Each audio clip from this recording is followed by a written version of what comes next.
Okay.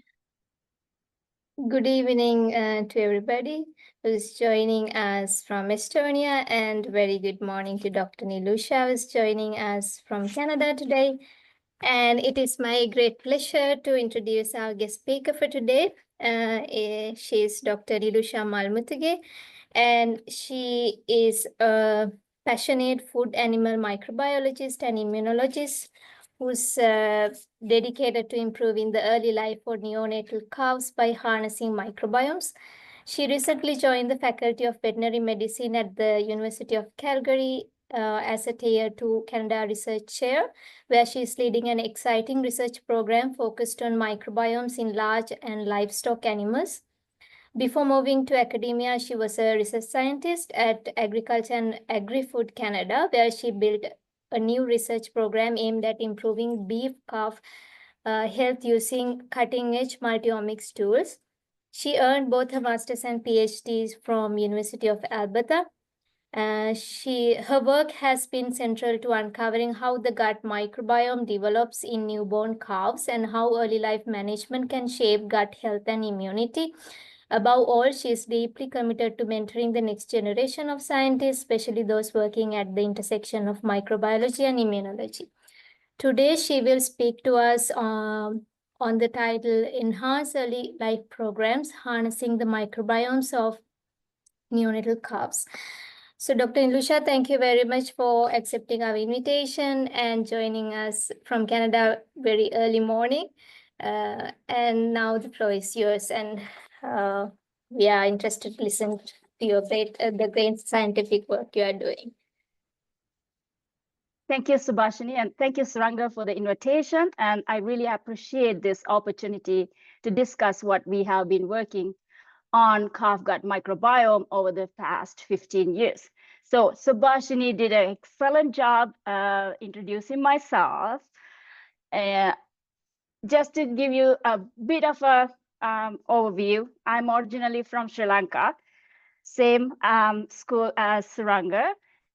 So I actually spent almost 7 years becoming a food animal microbiologist at the University of Alberta, and then moved to VIDO as a Banting Fellow to add complementary skills on immunology. I spent another year doing a postdoc. This time I was working on infant gut microbiome research and joined AAFC as a scientist. And just recently, I started my dream job.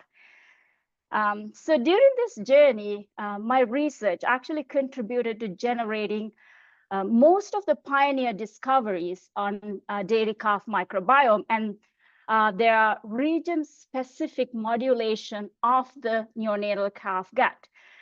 So it's my great pleasure today to share some of those discoveries. As we go through, we'll discuss what we identified during how we conduct our discovery research during early stages and how we reach to translational research in the current research program. So at the very beginning, we used low throughput techniques to explore the gut microbiota by studying different gut regions across the gastrointestinal tract. And we'll talk about how a unique microbial community established in the small intestine, which is different from the large intestine. And we were actually the first to assess the impact of calf feeding practices on the gut health. We looked at how classroom feeding changed microbiome, how calf starter introduction changed microbiome. And today I will talk a bit about the work we did around classroom feeding. And later on, we adopted next generation sequencing tools and looked at the dynamics of calf gut microbiome establishment from birth until weaning to really understand what is this microbiome during early life and how it established and how it interact with the intestine, small intestine or rumen. We talk about how small intestinal microbiome interact with the small intestinal tissue to prime immunity, and how the rumen microbiome interact with the rumen tissue to support early rumen development. Later on, we actually developed an animal model to study the role of neonatal gut microbiota on the development of immune system, mucosal immune system. And during this model development, we actually reported fetal gut sterility in ruminants and came up with an intestinal loop model where you can utilize to include treatments to really understand host microbial interactions within a live intestinal loop. And currently, my research program focused on how we can use this knowledge we generated through our discovery research to design enhanced early life programs to raise healthy cattle. And also how we can optimize cost-effective calf management practices to support the establishment of microbiome and to support the development of immune system. So currently my work mainly focuses on how we better optimize vaccination programs and low stress weaning. Along with these two research themes, I'm also working on optimizing omics tools to study host microbe interactions with a special focus on immune cell repertoire and the microbiome. So the whole idea of this third research theme is to really generate accurate and credible next generation sequencing data that we can use to design early life interventions. So with this, what I'm going to do is going to give you a background as to what is the base of my research program and what we have done, and then we'll go from there. So with the increased use of omics-based technologies, our understanding of the host-associated microbiomes has increased rapidly during the last 15 to 20 years. And what have we learned through the elevated microbiome research? We know that animals are superorganisms. So calves are superorganisms that are colonized by trillions of microbiota in and out of the body. And the integration of microbiome and immunological research has revealed now that each individual animal has its own microbial signature and an immunological signature dictated by this microbiota. So what is the actual driver of creating this superorganism with a unique microbial and immunological signature? That is the early life exposure. Depending on what neonates are being exposed to during early life, from birth or prenatally to weaning period, these animals are colonized by a diverse microbial community. The microbial community colonized acts like a fingerprint, which dictate the immunological signature. And through this, the animals either acquire a susceptible phenotype or become high-risk animals, or become healthy phenotype or immune fit animals. Immune fitness is defined as animals' ability to bounce back from an infection or disease with minimum or no interventions. And as livestock production, scientists and researchers working on livestock production, we wanted to have our animals being immune fit or resilient to diseases. So there is less use of antimicrobials, there's less need for treatments.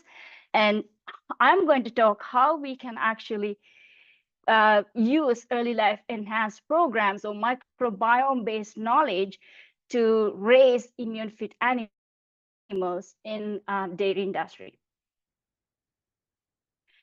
So we talk about how important early life to determining these microbial and immunological signature. Another important aspect of early life is that it is a window of opportunity. Early life, or the neonatal period, is the time where the microbiome established rapidly, and also the host developmental-wise going through rapid changes. What you're looking at here is a figure depicting the microbiome establishment. The black solid arrows, the circle, represent the normal microbial colonization process under all healthy conditions. But these dotted lines or the dotted arrows shows the establishment of a dysbiosed or otherwise a perturbed microbial community when the circumstances are changed. In this case, undernutrition in babies can change the microbial colonization process. But what is really interesting in this figure is that the green highlighted arrows, which shows the time period that we can intervene the microbial colonization process and then bring back a dysbiosed or perturbed microbial community to a normal, healthy microbial community. In humans, this has been defined as the first 1,000 days in life. In cattle, based on what we have studied, we identify that the pre-weaning period from birth till weaning is the window of opportunity for us to change the microbiome establishment, because that is the period we're seeing rapid changes in the microbial community composition as well as intestinal transcriptome. And my research program is focused on that window of opportunity to see how we can enhance the life. The window of opportunity to restore the microbial community coincides with the period to train immune system. What you're looking at in this figure is the immune functions that has been altered due to the absence of microbiota or due to a dysbiose in the microbial community. However, these altered immune responses, for example, changes in immunoglobulin responses, changes in T cell repertoire, you can revert them by introducing microbiota or by introducing beneficial microbiota only during the prenatal period, this red box representing the time from birth till weaning, but not in adult. And this information is generated through my studies. And we know that if we can identify this window of opportunity to create microbial changes at the microbiome establishment, then we have a chance to change how our immune system is primed.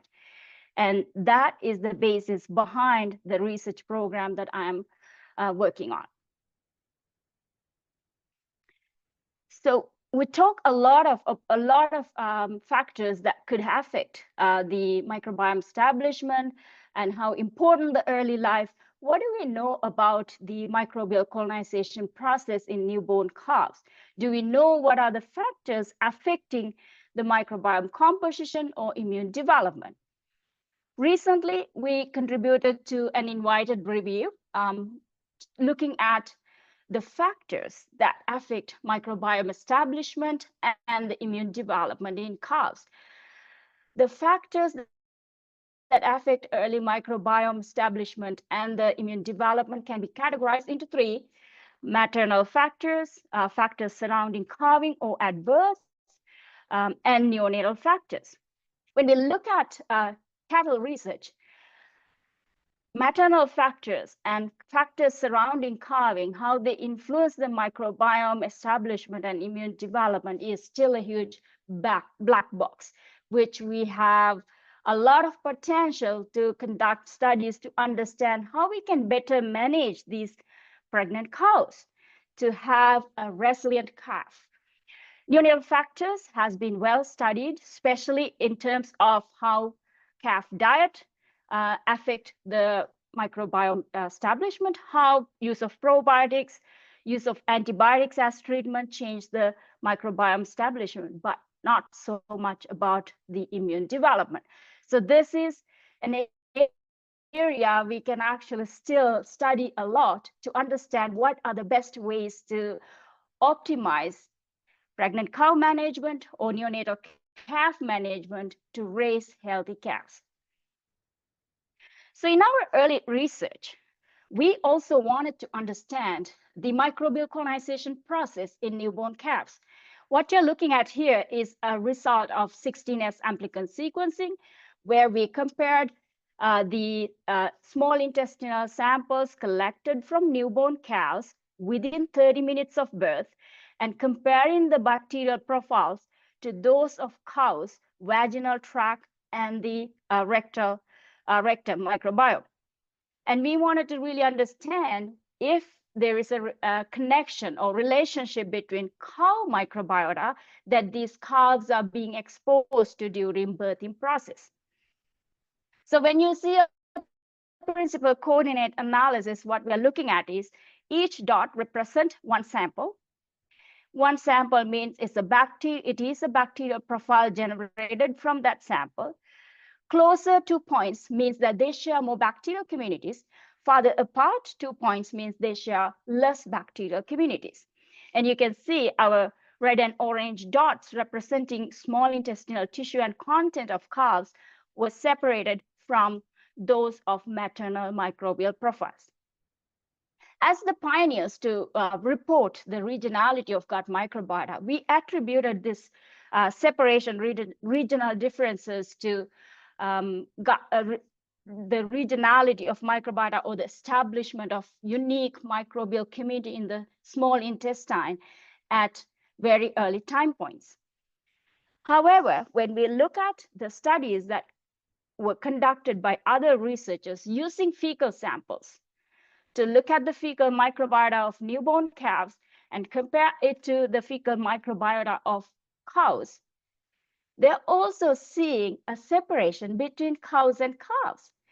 This is completely different from what we have heard from human microbiome research, where they reported about 52% of babies' microbiota coming from various maternal sources. So unlike our study where we use small intestinal tissue, the studies that use fecal samples, doesn't matter whether they are used in dairy cattle or beef cattle, they still see maternal samples separating, maternal bacterial profiles separating from the neonatal calves, but they were able to identify some of the bacteria taxa shared between cows and calves. So there is a connection between cows and calves. However, the majority were not shared. Do we have a conclusion about cow to calf transmission of microbiome at this stage? Unfortunately, I have to say no. The human microbiome research, they rely on cohort studies and follow up mom-baby pairs for a longer time period. And what you're looking at here is like enough 10 samples, enough 6 samples that we are trying to understand this highly individualized microbiome and to see cow-calf interactions or relationship in terms of microbiome, which does not provide sufficient power for us to conduct multivariate analysis to really source track. Does microbiota comes from cows or does it come from somewhere else? If we wanted to understand that connection, we need to conduct large-scale studies and collect longitudinal data. Although we don't know exact interaction between cows and calves, we were able to really dissect down the impact of postnatal factors or neonatal factors on microbiome establishment. And one of the most important postnatal diet in calves is colostrum. Colostrum feeding is really important in ruminants because they obtain passive immunity through colostrum. And always the studies on colostrum has focused on the passive transfer of immunity. However, we were the first to look at its impact on the microbial establishment. So what you're looking at here is the total bacterial density in the small intestine, ileum, mid-jejunum, and proximal jejunum. And we are looking at the impact of colostrum feeding within the first 2 hours of life.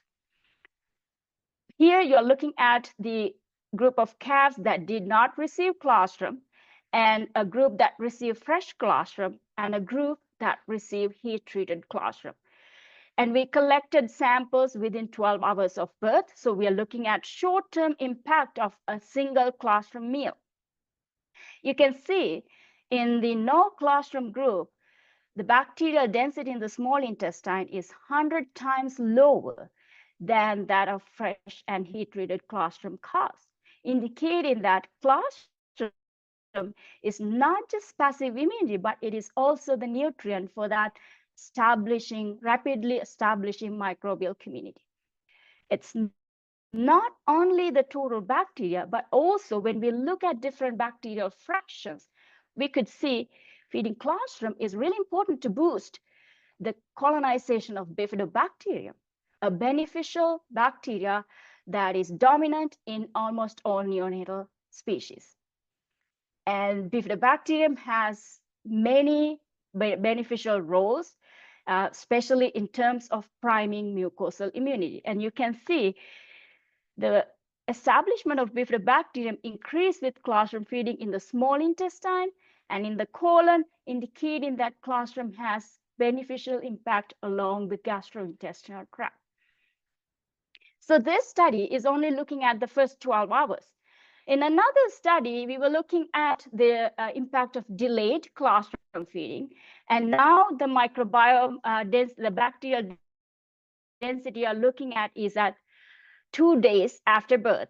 And you can see even after 2 days after birth, feeding colostrum within the first 2 hours still has beneficial impact on the colonization of bifidobacterium and lactobacillus. But the interesting thing, when we look at the whole bacterial community using 16S amplicon sequencing, again, it's a principal coordinate analysis. We are comparing communities to communities. We do not see an impact of delaying colostrum feeding on the bacterial community composition.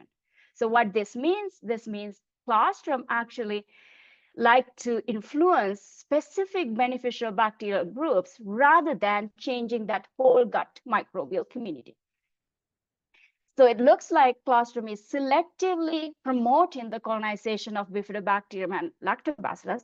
For bifidobacterium, the reason behind it is colostrum is rich in oligosaccharides, and bifidobacterium loves oligosaccharides. So they are booming when there's colostrum feeding within that critical time window.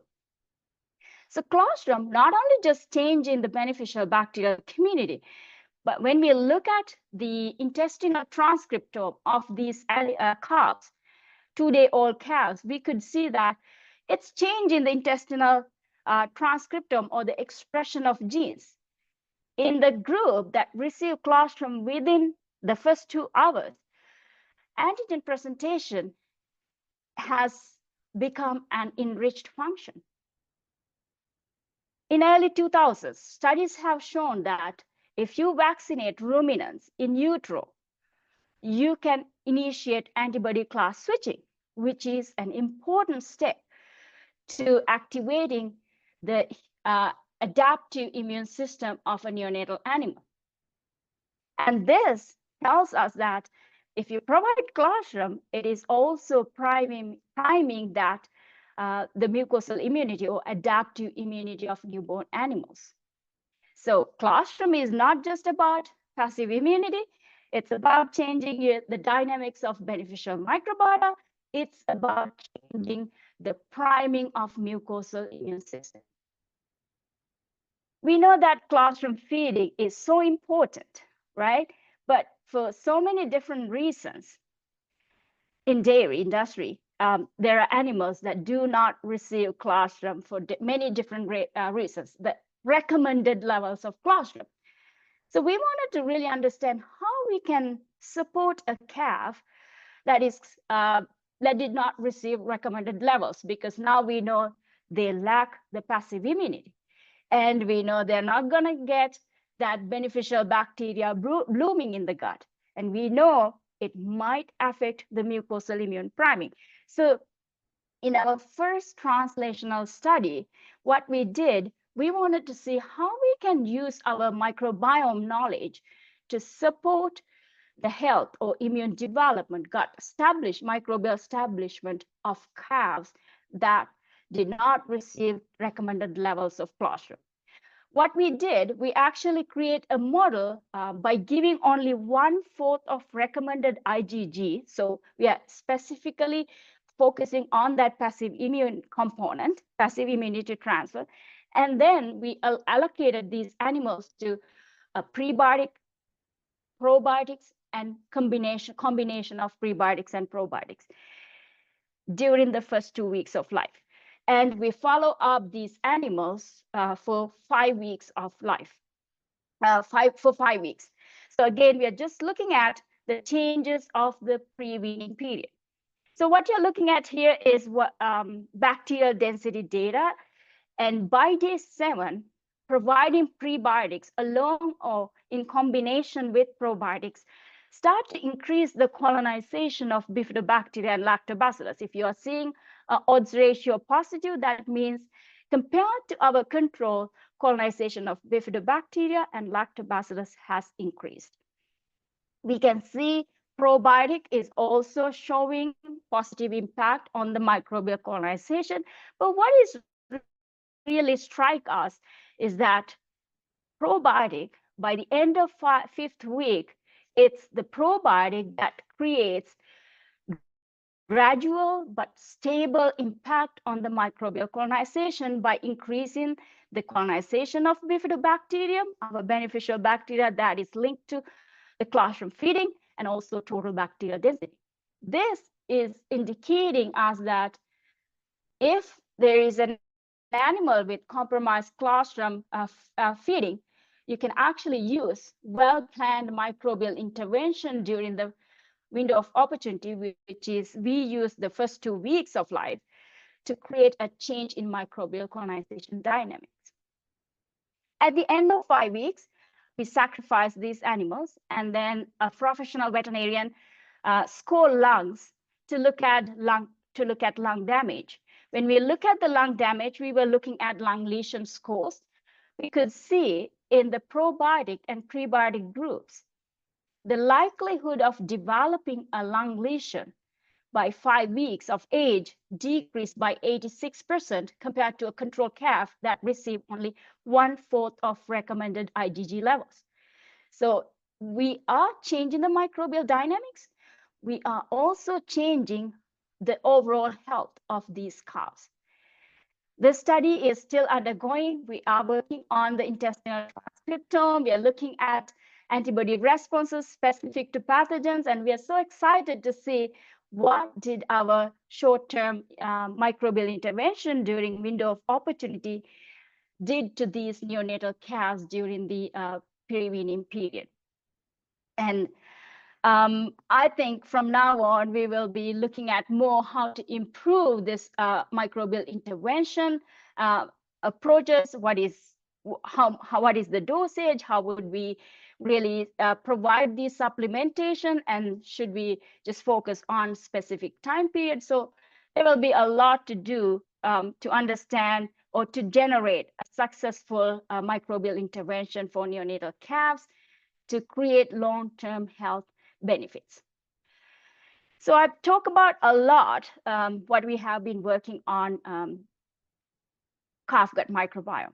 But why is it so important to understand this microbial community during early life and to really understand how their dynamics change with the way we manage animals?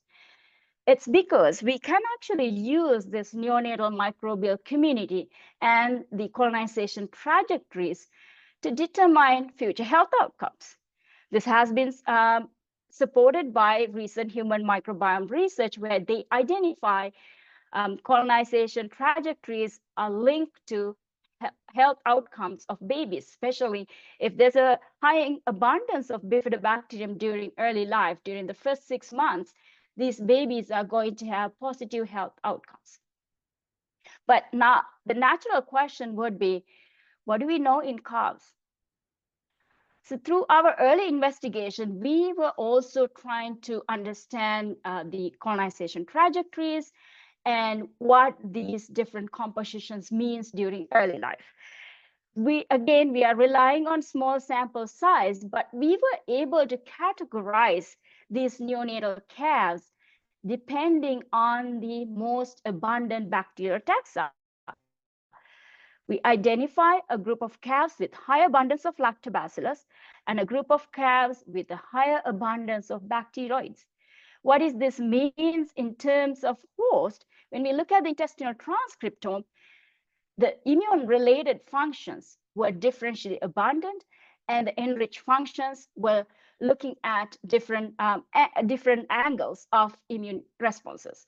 So when we look at the lactobacillus dominant calves, all these enrich functions were indicating that these calves are capable of responding or coordinating immune responses. And when we look at the bacteroids dominant calves, we could see that they are better at identifying antigens presented to immune system. What does this mean at this moment? We can't really talk about anything. However, there's a lot to do in the future to understand, can we look at the microbial composition of a neonatal calves and be able to predict what is their health outcomes in the future. So that is basically the idea of looking at calf microbiome, understanding it so that we know we are raising the right animals since the beginning of life.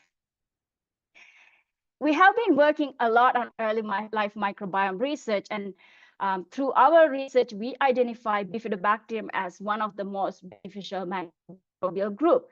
And this is actually the whole intention of conducting early life microbiome research, to identify key beneficial microbiota so that we can use them to design microbial interventions. But our challenge is that we are constantly working with samples that contain low microbial genetic materials. We're working with swab samples, probably body fluids, perhaps tissue samples. They have either higher levels of host genetic materials or environmental genetic materials. When you have contaminations and you have less microbial genetic materials, there is a higher chance to generate contaminants sequences, creating artificial microbiomes or inflated microbiomes. This leads to controversial findings, and one such controversial finding is fetal microbiome. One side, we have the central dogma of fetal gut sterility, and the other side, we have omics-based research reporting in utero colonization, and we are still debating. So let's walk you through a study that really explains what is an inflated microbial community. So in this particular study, what they did, they used a serial dilution of one bacterial taxa and extract DNA, and use this extracted DNA to perform amplicon sequencing. So they're starting with 10 to 8 bacterial cells, going all the way down to 10 to 3 bacterial cells. You can see every step that you dilute your sample DNA bacterial cells, you start to slowly introduce contaminant sequence. And by the time it reached to 10 to 3 or 1,000 bacterial cells, the contaminant sequences exceed 50% of your sequence. And this is an inflated microbiome. If you were to explain this and then relate it to host, you're perhaps coming out with fantastic microbiome research, data, but it doesn't necessarily mean it is biologically relevant. So what did we do to really understand how we can improve our experimental designs, how we can improve our bioinformatic analysis to remove this inflation, to remove this inflated microbiome, and only to present the true or accurate microbiome information? So at the beginning, I mentioned that we worked on developing a fetal intestinal lamb model. While developing this intestinal loop model, we conducted fetal surgeries to generate an intestinal loop in the fetal lamb. And during this process, we were able to collect samples from the uterine walls. We collected intestinal segments from the fetus. And then we used all these intestinal and uterine samples to perform 16S sequencing and see if there is a detectable microbial community in the fetus or surrounding area during the 3rd trimester of gestation. Just wanted to quickly show you what is the intestinal loop model looks like. So what you're looking at here is the intestine of a 8-week-old lamb. This is the intact gut with the digestive flow, and all these tiny loops are the intestinal loops we created through fetal surgeries. This is a loop we reconnected on day 7. This is a loop we reconnected on day 1, right after birth. And this one was reconnected a week after. And this long loop was left out for 8 weeks without reconnecting. And each of these individual loops, we can either reconnect to the gut, or we can use as individual experimental units to perform treatments and really dissect down how different microbiota interact with the intestinal tissue, and then see how it changed the mucosal immune priming. So back to microbiome work. This is our 16S amplicon sequencing results. What we did here, we used default CHIME2 pipeline to analyze data. And you can see there are microbiota, there are sequences that could assign to bacterial phyla in the fetal gut, placenta, and amniotic fluid. We do have sequences in positive control, of course, in no template control. One thing that strikes us is our positive control. We use Mannheimia hemolytica cell cultures to extract DNA. So we are expecting here only proteobacteria, or yellow color, because Mannheimia is a proteobacteria. But you can see our positive control has actinobacteria, and this is the warning message that made us to rethink what could we have done differently to remove that contamination. So generally, when we do 16S amplicon sequencing in our lab, we generate amplicons and then run them on a gel and perform gel purification. So we know we are only sequencing the intended PCR product. In this case, in this particular experiment, we couldn't do gel purification because there were no detectable PCR products after amplicon generation. So to able to correct that, the absence of gel purification, what we did, we include an extra quality filtering step to remove any sequences that do not match our intended amplicon length. Once we did that, there are no more sequences that could assign to a bacterial taxa in the fetal or uterine samples. Positive control only has proteobacteria that could assign to Mannheimia. Still, no template control has contaminations. So this is why it is really important, if you are working with your low microbial biomass samples, you need to include appropriate controls so you can identify where and how the contamination was introduced and how you can optimize your bioinformatic pipelines to remove those contaminations. Just to reiterate my point, I wanted to show you how many sequences can be generated when you're using low microbial biomass samples, and how each quality filtering step can be used to remove those artificial sequences.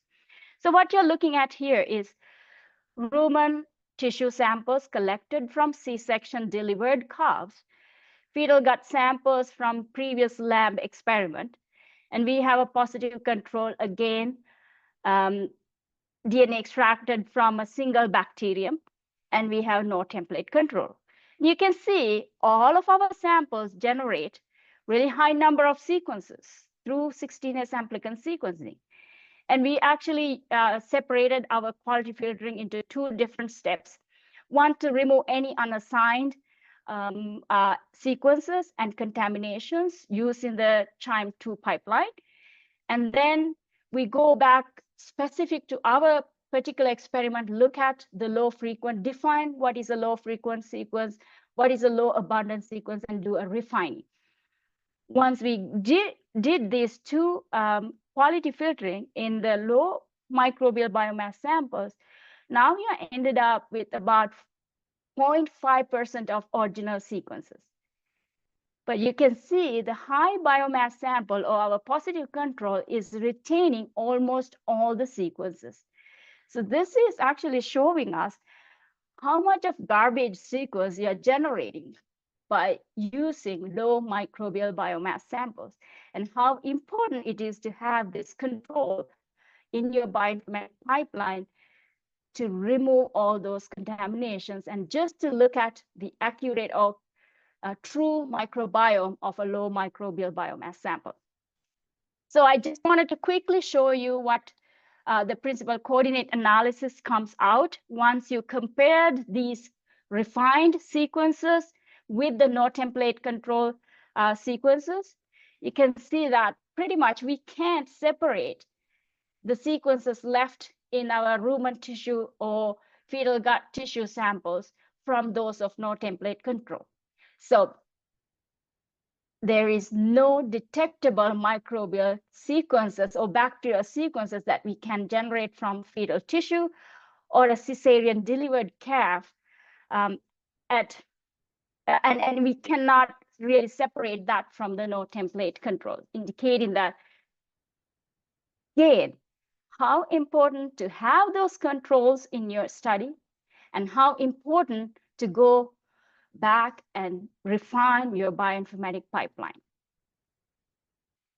So before I wrap it up, I'm going to revisit the major points of my talk. We know that early life exposure is the one that defines microbial and immunological signature of an host. And also it is the window of opportunity that we can go and intervene the development of microbial and immunological signature. In cattle, we know microbial interventions are promising. We just need to do our homework to identify the best way to perform microbial interventions to design successful early life interventions.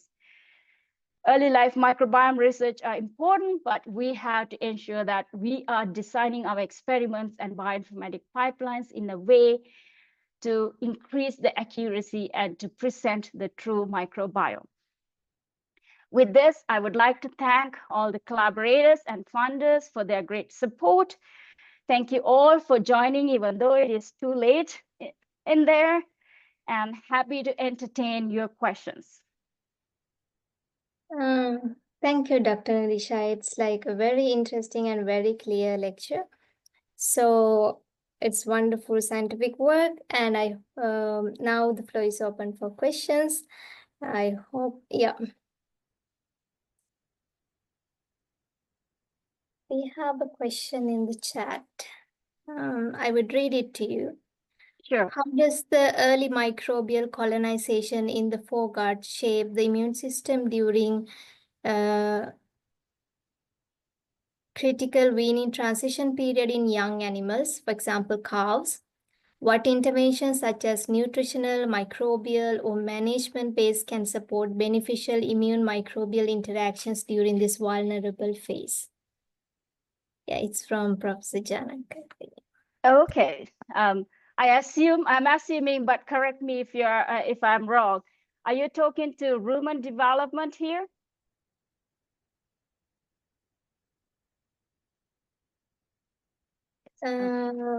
Yes. Yes. Okay. So yeah, early microbial community that colonizes the rumen, they actually involve in the rumen tissue development, not so much about rumen immune system. So rumen is a place that we have to harbor microbiota for the microbial fermentation to happen.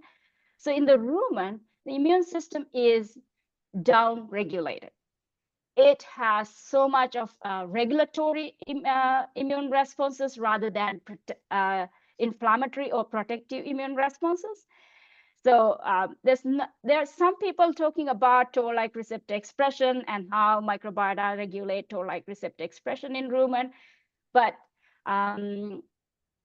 it's a little bit of a controversial thing because for rumen microbial, the rumen microbiome is mainly involved in the tissue development, like how it changed the metabolism, how it gets ready for nutrient transportation once the animal become a ruminant.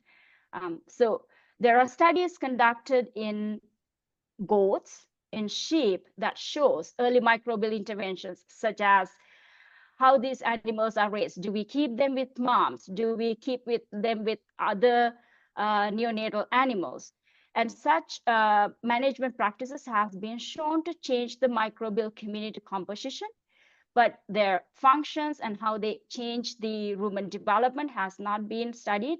But early life management, everything you mentioned here, actually support the rumen microbial establishment in different ways. And my assumption or hypothesis is that it is perhaps supporting the rumen tissue development to become an independent adult ruminant, rather than looking at priming the immune system in the rumen. But beneficial microbiota actually does lots of priming in the small intestine or in the large intestine, where they interact with the tissue, and then especially changing how the T cell repertoire primed. When there are beneficial microbiota like bifidobacterium, lactobacillus, usually T cells we have T regulatory cells, we have Th1, Th2 that generate various immune responses. So what beneficial microbiota does is keeping the balance between these Th repertoire and the T regulatory cell repertoire. So beneficial microbiota especially prime and get ready the immune system for the future. So that early life, what it basically does is teaching the host or the immune system to keep a balance between inflammatory responses and regulatory responses. Does that answer your question? Yeah, I hope so. We have some other questions also in the chat, but if you can, yes, I think you have answered the previous question very well. But we have other question, but if you can, Yeah. turn on your Do mic you apply and relative abundance and prevalence threshold in statistical analysis? Yes. So when we do microbiome analysis, especially with the work that I do, early life microbiome, we do have a threshold. Usually when we looking at the taxonomic composition analysis, what we're looking at is like any bacterial taxa that we identify, about 0.1% is as a bacteria that is colonizing. So that's our threshold. And then use those in differential abundant analysis.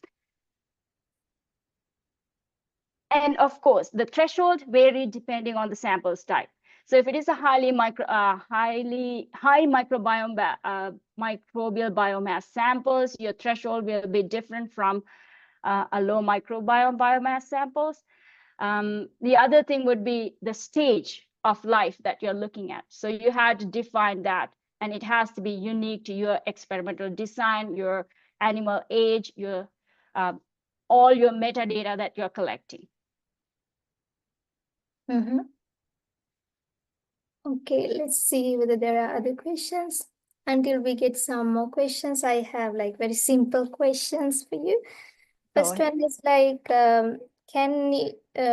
does fecal microbiota detection somehow reflect the gut microbiota? Can you use it as a non-invasive tool to get an idea about the gut microbiota of the cows? Is it possible? Simple answer, yes. The fecal microbiota composition is a representative sample of a gut. But if it closely resembles the large intestine, colon, and cecum, if you wanted to understand the small intestine has its own unique microbiota. So it all depends on your research question. If you're really trying to understand the link between small intestinal microbiome and host transcriptome or gene expression, immune development, you would be rather looking at collecting those samples, because the small intestinal microbiota that closely interact with the tissue might not be presented in fecal microbiome. But here's the caveat. You want to do a longitudinal study, you need to use a sample that you can access. And you mentioned the word non-invasive, right? You have to collect them, the sample time serially, so then it will be fecal microbiota. The other way you can do is you go inside and get a rectal swab. It's a little bit more different from fecal microbiome, and it's sort of getting that microbiota attached to the tissue as well. So it's always give and take, depending on what research questions you want to ask and what extent you want to explore the host microbial interactions. But fecal microbiota is totally fine. That's interesting. The second question was like you were showing that specific bacterial species, their prevalence changes in the gut microbiota and all.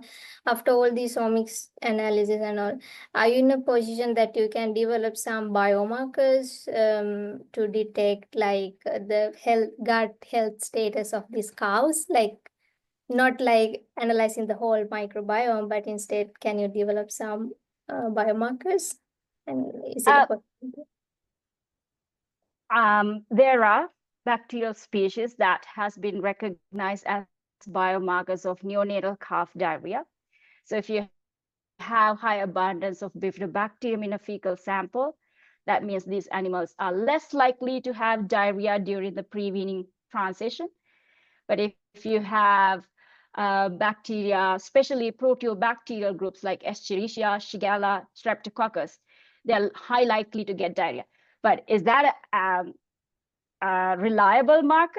We still don't know, because as I mentioned, our biggest challenge is we are working with small sample size, and we are sort of still exploring what are these differences we are seeing in the microbiome and try to sort of associate these microbiome differences to host phenotype. So association doesn't necessarily mean a causative effect, right? But yes, to answer your question, we do know some of the bacteria that can be a biomarker of healthy animals, and some bacteria that could be a biomarker of susceptible animals. But we haven't designed anything that can be utilized in at field level, so that producers can just use a testing kit and check if their animal is going to be healthy or susceptible. And we have a couple of questions again in the chat. I will read one from Miuru. What are the challenges in manipulating the rumen microbiome to reduce methane emissions? That's a good question. I think one of the main challenges we have is that what we are looking at is try to understand, try to get microbiota as single species and try to target it through various interventions or applications to reduce methane emission, right? Or to change anything. But microbiome is a community. Just because you target one particular bacterial species, that probably doesn't mean you're going to change that whole ecological functionality.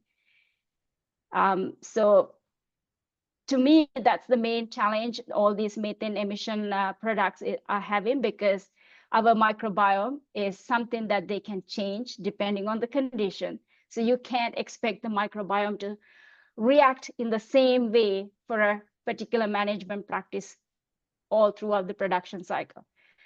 So you have to think about an approach that can change the whole ecology rather than changing one particular species. So there's another question from Imasha.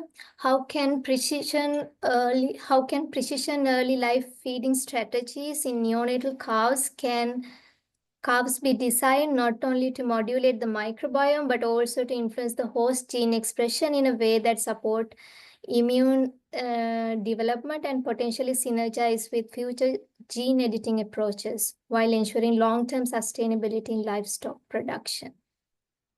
Yeah. That's a good question, Ibasha. So the microbiome, the reason that we're trying to change early microbiome is because they interact with the host and prime development programs. So once these development programs or immune programs activated, they are long-term. So we call early microbiome actually activate immune memory programs. And those microbiota need to be present in that particular time of the developmental stage so that their interaction with the host will lead to a change in gene expression. And that is the hypothesis, and that's what the studies in mice and human are reporting about. So that's probably the plan we can use for calves, that we are trying to identify how different management practices change the microbial colonization patterns, right? Do we get certain practices have impact on the beneficial microbiota? Does certain practices have impact on opportunistic pathogens, or do they promote pathogens? And if there is a certain practice like classroom feeding, promoting beneficial bacteria like bifidobacterium and lactobacillus during that critical window, these microbial groups interact with the host, and then they already generate long-term developmental programs. That's a memory that animal carries for a lifetime. So that is the way we will be going. I'm not sure what you mean by gene editing approach, so I will leave it at there. But this is the way that we can achieve a long-term sustainability, because what we are trying to do is, instead of waiting for a problem to arise, like a disease, an infection, we are trying to train these animals early on in the life so they have the mechanism to fight that infection, to fight that pathogen. Okay, thank you. And then one last question. I saw that the microbial communities were not same in different cows. Hence, is there an opportunity to intervene beneficial ones in others also? That's a good observation, Oshini.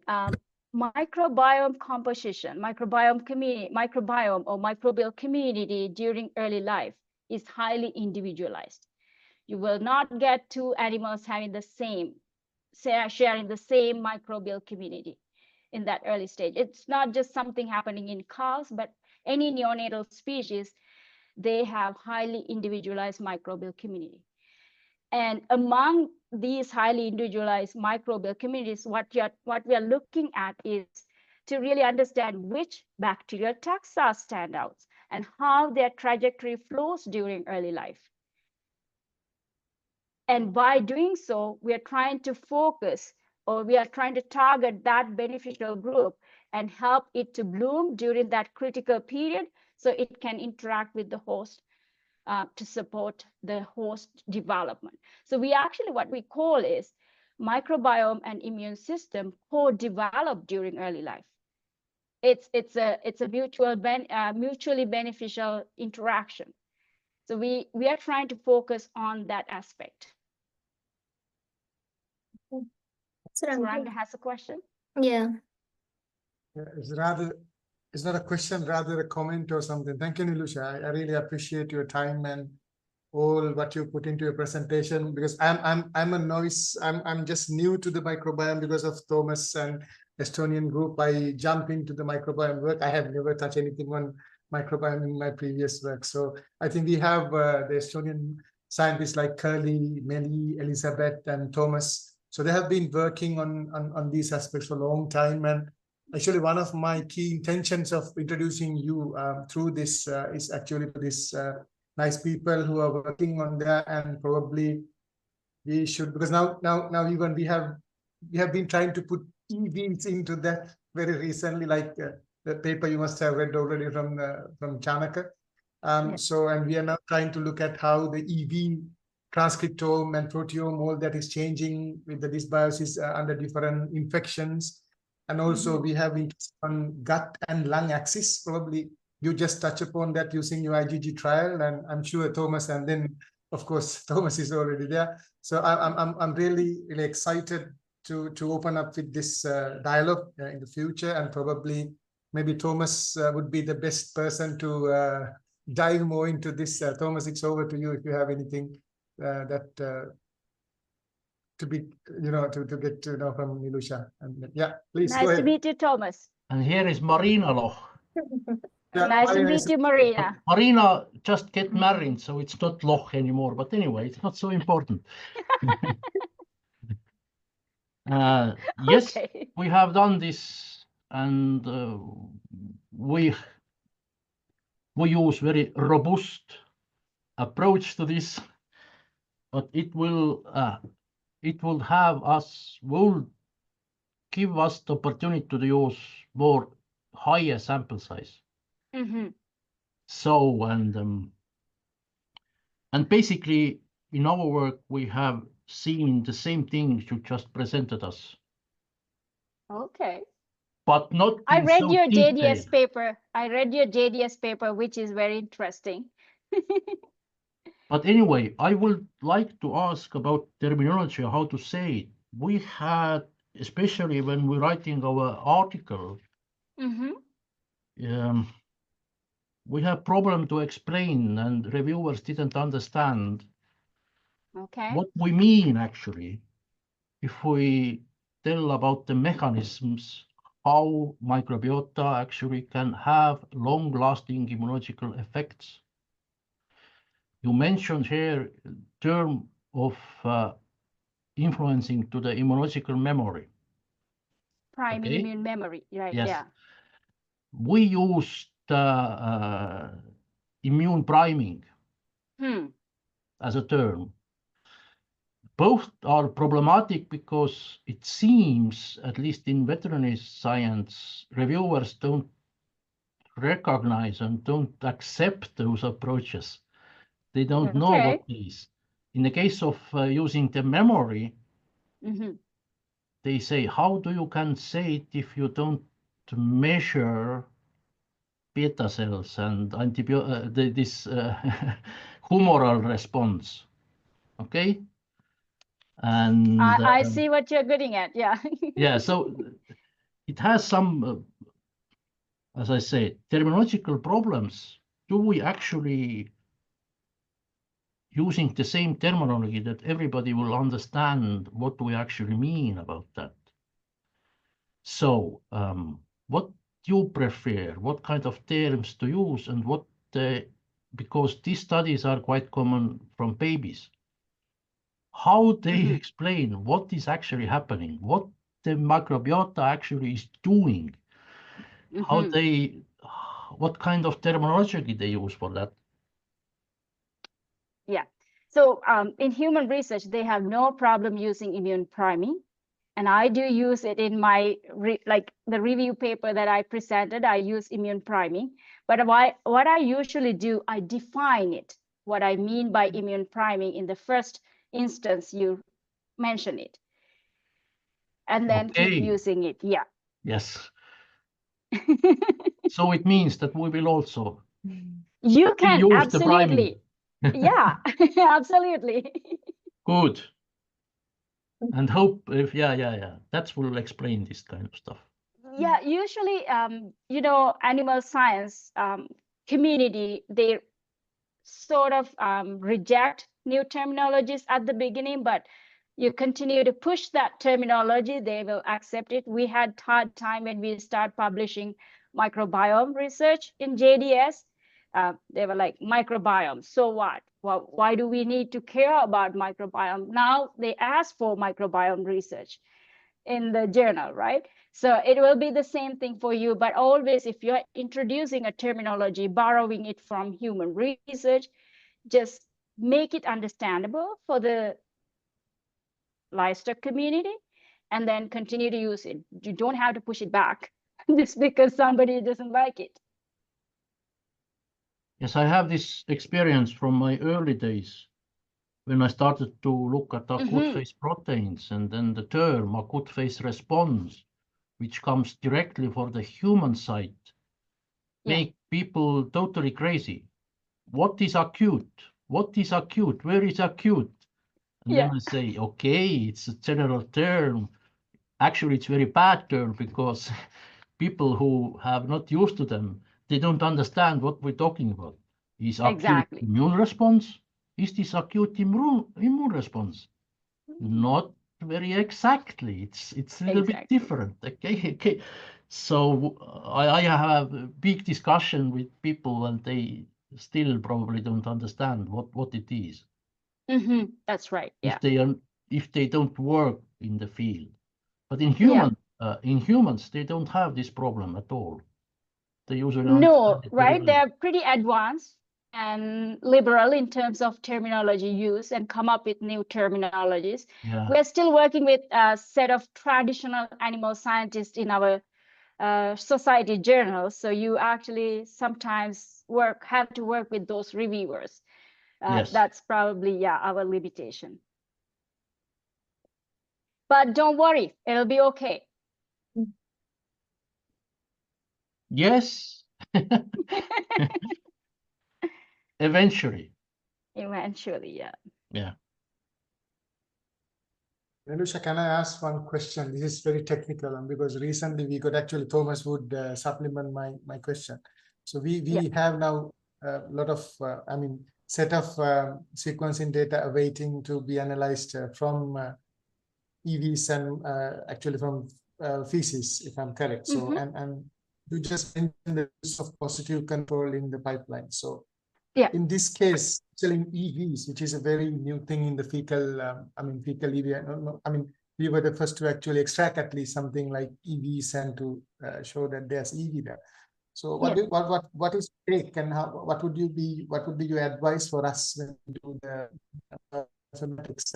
Because I see very much how the positive control is impacting, and you very clearly showcase that. So what would be your advice for us? So did you do 16S or did you do metagenome with your samples? It's metagenome. It's metagenome.